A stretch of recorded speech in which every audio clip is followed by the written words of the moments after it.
So, admittedly, I've been extremely stressed about being up here. And I didn't realize how stressed and obsessed I have been until I went to pick up my husband the other day from work. I pulled up to pick him up, and he gets in the car, and I think I might have, I did a half, whatever, how was your day? Great. And then I launched right into, I'm so nervous about my TEDx speech. Do you remember that I'm a TEDx speaker and I've revised this section of it and I'm going to get so-and-so to review it? And while I'm going on about my important story, I can hear him, like he's muttering something. So I stop and I turn to him and I say, if you're going to have the audacity to interrupt my story about my TEDx speech, then please speak up. And he looks at me and he says, I Googled narcissism today.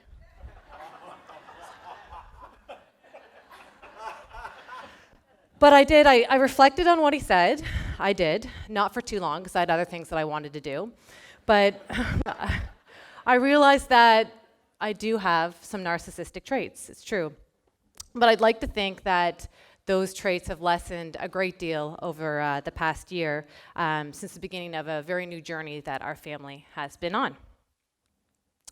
On November 28th, 2013, my son Hugh was diagnosed with autism spectrum disorder. It was something that we were well aware of before going into the assessment, but something that we were not sure how to handle when we left. My parents came in that day to help with us, my mom to stay with my daughter Vera, and my dad to come to the hospital to be with Hugh after the assessment while we spoke to the psychologist. And I remember leaving the room, walking to meet Dad and Hugh in the lobby, and myself and my husband, we were shell-shocked. And my dad, who has never met a word he didn't like, was oddly quiet the entire way home. And I wasn't sure if he was doing that out of respect for us or if the man had actually figured out that people could be speechless.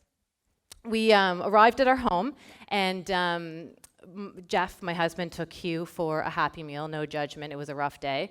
And myself and Dad went up to meet my mother. And as soon as I saw her, I looked in her eyes and I crumbled, and I just sobbed on the couch, and I was uncontrollably sobbing. And Mom and Dad, of course, were seeing their daughter, who they loved, heartbroken, and they offered platitude upon platitude, that everything's going to be okay, Hugh's the same boy that he always was, and I just stopped them. I said, not today. Everything you're saying is true, and I'm going to get there, but right now I need to be angry because this is not the life that I had wanted for my son. And that statement, that horrible statement, pretty much made up my headspace. I was making this, if I'm being brutally honest, entirely about me. And that's why I find it so ironic that I'm standing here today. It's laughable almost, because the theme of this event is embracing possibilities. And when I was in that self-absorbed blanket of grief, I really struggled to see any possibility at all. But we moved on, and even though we had a very dark couple of months, we pushed to action right away. My husband and I, we called and got on every wait list that we possibly could, and when I say wait list, I mean we were waiting. Because there is such an increase in the number of kids being diagnosed with autism, we're also seeing that resources are very scarce. And I remember talking and venting to my parents about this quite a bit, just saying, I'm seeing Hugh, I'm watching him struggle, I'm seeing him look confused and unable to understand this world that he's living in. I'm seeing him fall farther and farther away from his peers, and I hate it because I can't help him. And my dad, as only he could, said to me, Allie, I love you, but it's time to get your head out of your arse and do something about it. And he said that to me literally. He said, it's time, 100%, get your head out of your arse and do something about it.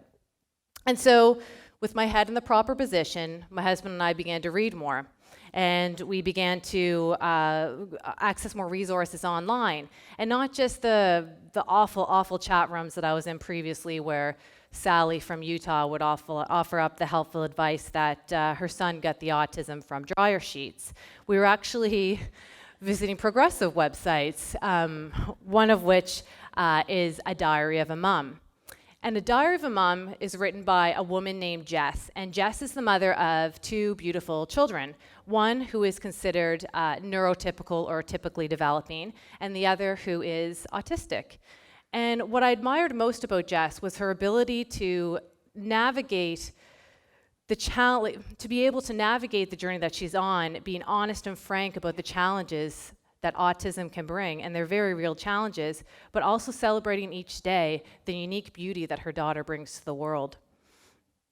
And closer to home, I actually found a community, my husband and I found a community of like-minded parents of children with autism spectrum disorder. And I don't think it's a stretch at all to say that these people are going to be lifelong friends. But more importantly is the gift that this brought for our children. One of the mothers of this group, Jen Morris, has a daughter named Sadie, and you can see it on the slide, that's Hugh and Sadie. And both of those kids have ASD. The difference between how our kids interact with each other than with how they interact with neurotypical kids is actually astounding to watch. Both of them have neurotypical friends and they enjoy having play dates with them.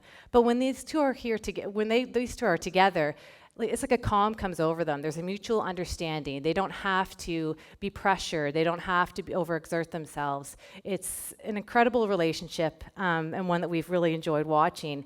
And as their communication has really developed over the last year since they've become friends, we're noticing that they're conversing back and forth a bit more. And it's really amusing to watch because both of them have very singular issues. Sadie, cats and princesses, and Hugh, superheroes. Mostly just superheroes, and they'll sit at the dinner table having some pizza, and they'll like talk simultaneously at each other, both talking about their common interests. But what's awesome is that once they leave and say goodbye, they will literally remember every word that the other had said to them and recite it verse by verse. And I can't take Hugh these days for a walk in the neighborhood without him seeing a cat and suggesting that we take it home for Sadie. We're still working on the whole personal property thing. But I think these relationships are really important as these kids get older because while I'm an advocate for my son, and I always will be, I'm not autistic, and I can't understand some of the experiences that he's going to have as he grows up. Sadie will, and I always want her and vice versa him to be lifelines for each other as they experience that. And Diary of a Mom, she also links to a lot of different sites that are written by autistic adults. And I've learned so much from going to those. And one of the most troubling things that I've learned, though, is that autistic people are often not brought into the conversations that involve them. And it happens frequently, and it's deeply upsetting to watch. And I think a current example of this is with the measles outbreak that we're seeing. There's been an increased discussion of vaccines. I promise you I'm not going to wade into which side I stand on, but you can head on over to my Twitter account if you're interested and get the full meal deal. But on both sides of this debate, the language is very, very ableist. So on one hand, you have the anti-vax movement, some of whom are very adamant that vaccines cause autism. And they're saying things like, the light was lost from her eyes, and his face went vacant, and my personal favorite, they've lost their soul. And then on the other side, the well-meaning pro-vaccine camp shoots back with, vaccines don't cause autism. Pesticides do. And so here we have, it's not even like autistic people might be a fly on the wall during these conversations. These conversations are happening on Twitter, they're happening on Facebook, and autistic people are there. They can see this, and it hurts. And so, this makes me think of, how my son will be viewed as he gets older, and that why these autistic voices matter so much and can really educate myself and our husband as we move forward with making choices for Hugh's journey. And one of the things that we've learned and evolved so much from is that we're not searching for a cure for Hugh. We're not looking, we don't ever want him to grow up thinking that he's something to be fixed. And when we've examined therapies and different supports for him, we look to those autistic voices to guide us. And we landed on a program, the Early Intensive Behavioral Intervention Program, that is just the program for Hugh, and we've fought for it, we've advocated for it. Myself and Sadie's mom, Jen Morris, we started a campaign. We were on many different media outlets. We got thousands of signatures on an online petition, and we even got to meet with the Minister of Health and Wellness. And then we all went for a beer. I'm kidding, he wasn't there. But it was an incredible opportunity to be able to create more awareness, and we got a lot of support from the autism community. And I think I think Jen would agree that one of the most amazing things that's come out of this journey is how our messages have evolved. In the beginning, we used words like heartbreak and devastating, and now we are talking about the fact that, we just want, like any parents, the best supports and accommodations for our children so that they can pursue their goals as independently as possible. And I think we all support that theory, or that premise in theory, that we should be accommodating all children. We see it with children who are physically disabled. While it's absolutely not perfect, we're getting there as a society where we work a bit harder to accommodate them. Autism, though, is known as the invisible disability because you can't tell someone's autistic by just looking at them. And therefore, their sensory needs and their difficulties with transitions, etc., is not really well understood. Recently, our provincial education department decided that, or they recently released a review on the current education model, and within that was a focus on inclusion. And when that came out, there was a lot of fear about segregation. And I think that's okay. I think we do need to fear segregation because we have to collectively fear it enough that it will never happen again. But I have to be really emphatic when I say this, that we cannot fear opening up the discussion of whether our inclusive model works. My son Hugh will be going to school next year, and while he's thriving right now in the EIBI program and in his current daycare, which does really support the inclusion model, I worry about whether Huey will be able to regulate himself next year, whether he'll spend the entire day just trying to get through all the sensory challenges and not be able to get the education that he so rightfully deserves. So I guess in short, I don't see myself taking a break from advocating anytime soon. This is my son Hugh. I've rarely showed his photo, and I've never really said his name publicly. I'm saying it today because I've gotten to control the narrative. Hugh is bright.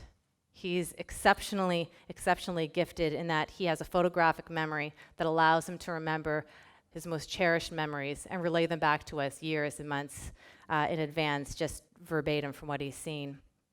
Hugh's extremely funny. He's just learned to tell knock-knock jokes.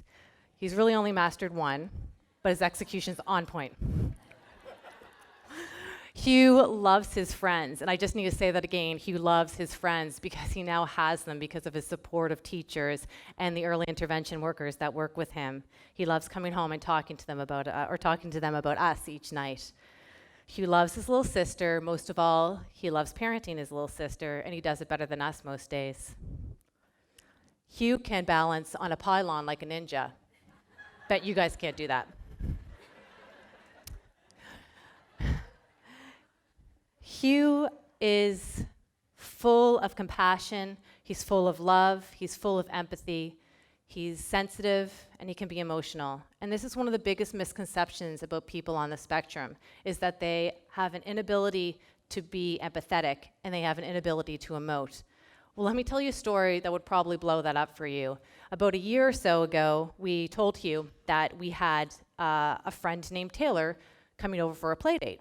And Hugh was really, he got really excited about this. He's like, Taylor? We're like, Taylor's got to come for a play date.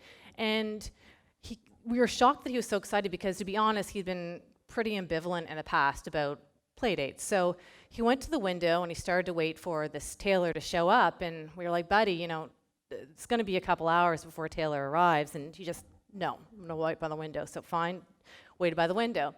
So a couple hours later, little Taylor's car pulls up and little Taylor gets out of the car, and I look over in excitement to see, what Hugh's reaction is going to be.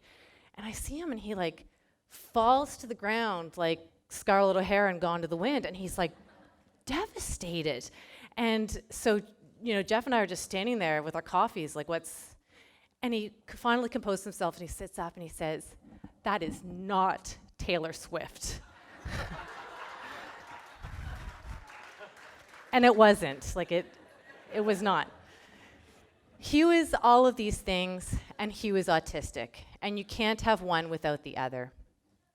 Hugh is now charging on a path all of his own. He's doing it with incredible character and strength that would inspire the world's greatest leaders. As his parents, we're going to have to help him clear that path off a bit. We're going to have to push away the trees. We're going to have to scare away the wild dogs that come from the sidelines, looking to chase him backwards. But my hope is that one day, that village, that proverbial village that every family needs, including ours, will be there to walk with us, to help all of our kids, and the kids that turn into adults. And my hope is, my very deep hope, is that one day we'll be able to give these kids enough support so that they can walk alone, that they can start to clear the obstacles out on their own, and that they can look and stare down these wild dogs on their own until they cower and slink away.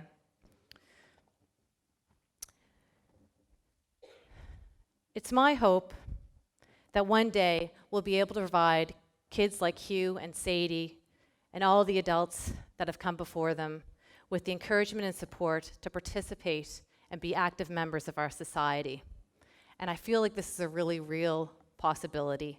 It's a legitimate one, and it's one that I embrace, and I hope that you all will too. Thank you.